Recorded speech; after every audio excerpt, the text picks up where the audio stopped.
ഹരി ഓം. സംസ്കൃത ഭാഷാ സഹായിയുടെ ഇന്നത്തെ ക്ലാസ്സിലേക്ക് എല്ലാവർക്കും സ്വാഗതം. നമ്മൾ വിധിലിംഗിൻ്റെ ഒരു ക്ലാസ് കഴിഞ്ഞു. അപ്പോൾ ആ വിധിലിംഗിൻ്റെ കണ്ടിന്യൂസ് ക്ലാസ്സാണ് ഇന്ന് നമുക്ക് പഠിക്കേണ്ടുന്നത്. അപ്പം വിധിലിംഗിൻ്റെ അതിൻ്റെ എന്തൊക്കെയാണ് അതിൻ്റെ അർത്ഥം വരുന്നത്? ആജ്ഞ, പ്രാർത്ഥന, ഇച്ഛ, അതുപോലെ അങ്ങനെ വിധി, ഇങ്ങനെയൊക്കെ ഉള്ള കാര്യങ്ങളാണ് അത് വിധിലിംഗമായിട്ട് ബന്ധപ്പെട്ട് വരുന്നത്.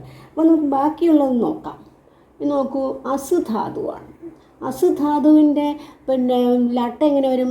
അസ്ഥിസ്തഹ സന്ധി, അസിസ്തഹ സ്തഹ, അസ്മി സ്വഹ സ്മഹ, അതുപോലെ. അപ്പം അതിൻ്റെ ലങ് എങ്ങനെ വരും? ആസീതാസ്താമാസൻ, അതുപോലെ. അപ്പോൾ ഇതിൻ്റെ വിധിലിംഗാണ് ഇതിനകത്ത്. അസുധാതുവിൻ്റെ വിധിലിംഗ് പ്രഥമ വരുമ്പോൾ സ്യാത്, സ്യാതാം, സ്യുഹു. മധ്യമപുരുഷൻ സ്യാഹ, സ്യാതം, സ്യാത. ഉത്തമപുരുഷൻ സ്യാം, സ്യാവ, സ്യാമ. ഉദാഹരണങ്ങളിലൂടെ നമുക്ക് അതിൻ്റെ അർത്ഥം മനസ്സിലാക്കാം. യദി വൈദ്യുതി സ്യാത് തർഹി യന്ത്രം ചലേത്. യദി ഒരു അവ്യയമാണെന്ന് പറഞ്ഞു തന്നിട്ടുണ്ട്. തർഹി അതും അവ്യയം. യദി വന്നപ്പോൾ തർഹിയും വന്നു. യദി ഇഫ് എന്നുള്ള അർത്ഥമില്ലേ? യദി വൈദ്യുതി സ്യാത്, വൈദ്യുതി ഇലക്ട്രിസിറ്റി, വൈദ്യുതി സ്യാത് ഉണ്ട്, തർഹി എങ്കിൽ. പിന്നെ യദി ഒരു പക്ഷേ വൈദ്യുതി സ്യാത് ഉണ്ട്, തർഹി എങ്കിൽ, യന്ത്രം ചലേത് ചലിക്കും, യന്ത്രം ചലേത്. യദി വൈദ്യുതി സ്യാത് യന്ത്രം ചലിക്കും. അതായത് വൈദ്യുതി ഉണ്ടെങ്കിൽ യന്ത്രം ചലിക്കുമെന്നുള്ളതാണ് അല്ലേ. അപ്പോൾ ഇതൊരു സംഭവിക്കാം, അല്ലെങ്കിൽ ഒരു സംഭാവന എന്നുള്ള രീതിയിലും പറയാം. സംഭവിക്കാം എന്നുള്ളതിലും ഇവിടെ അർത്ഥം വരാം. അടുത്തത് യദി ധനം അധികം സ്യാത് തർഹി ദീനേഭ്യഃ യച്ഛ. യദി ധനം അധികം സ്യാത്, ഒരുപക്ഷെ ധനം അധികം കൂടുതൽ ഉണ്ട് എങ്കിൽ, ദീനേഭ്യഃ യച്ഛ. ദീനേഭ്യഃ എന്ന് പറഞ്ഞാൽ എന്താ? ഇല്ലാത്തവർ, പാവപ്പെട്ടവർക്ക് ദീനേഭ്യഃ യച്ഛ, കൊടുക്കൂ. ഈ യച്ഛ എന്നുള്ളത് എന്താണ്? ലോട്ടാണ്. ഇവിടെ ഇത് വന്നത് സ്യാദാണ് ഇവിടുത്തെ വിധിലിംഗ്. അധികം ധനം ഉണ്ട് എങ്കിൽ ദീനേഭ്യഃ യച്ഛ, ദീനന്മാർക്ക്, ദൈന്യത അനുഭവിക്കുന്നവർക്ക് കൊടുക്കൂ. ഇതൊരു പ്രാർത്ഥനാ രീതിയിലല്ലേ പറഞ്ഞിരിക്കുന്നത്. അപ്പോൾ ഇതൊരു പ്രാർത്ഥനാ രീതിയിൽ. അടുത്ത് ബ്രൂ ധാതുവാണ്. ബ്രൂ എന്ന് പറഞ്ഞാൽ എന്താ? പറയുക എന്നുള്ള അർത്ഥത്തിൽ. ബ്രൂയാത്, ബ്രൂയാതാം, ബ്രൂയുഹു, ബ്രൂയാഹ, ബ്രൂയാത്തം, ബ്രൂയാത, ബ്രൂയാം, ബ്രൂയാവ, ബ്രൂയാമ. വയം സത്യം ബ്രൂയാമ. വയം ഞങ്ങൾ, അല്ലെങ്കിൽ നമ്മൾ, സത്യം തന്നെയാണ്.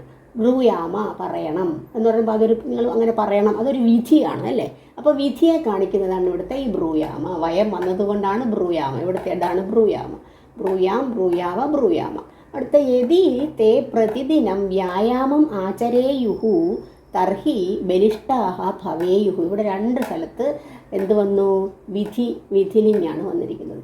യദി തേ പ്രതിദിനം, യദി തേ അവർ, പ്രതിദിനം എന്ന് പറഞ്ഞാൽ ഡെയിലി, ദിനം തോറും, വ്യായാമം ആചരേയുഹു ആചരിക്കുകയാണെങ്കിൽ, തർഹി വരുമ്പോൾ ആണെങ്കിൽ, ആചരേയുഹു ഇവിടെ ബ്രൂയുഹു പോലെ ആചരേയുഹു തർഹി ബലിഷ്ഠഃ ഭവേഹു എങ്കിൽ, ബലിഷ്ഠൻ എന്ന് പറഞ്ഞാൽ ആരോഗ്യമുള്ളവർ, നല്ല ശക്തിയുള്ളവർ.